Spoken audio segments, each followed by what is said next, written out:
Okay, everyone, we have come to know that false alarms are deadly.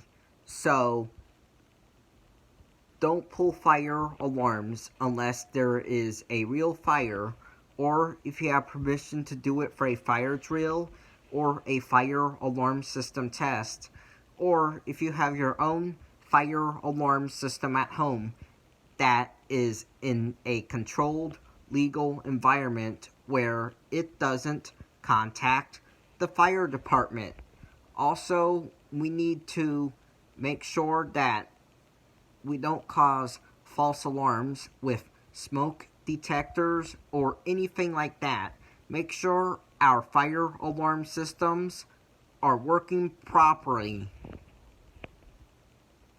Goodbye.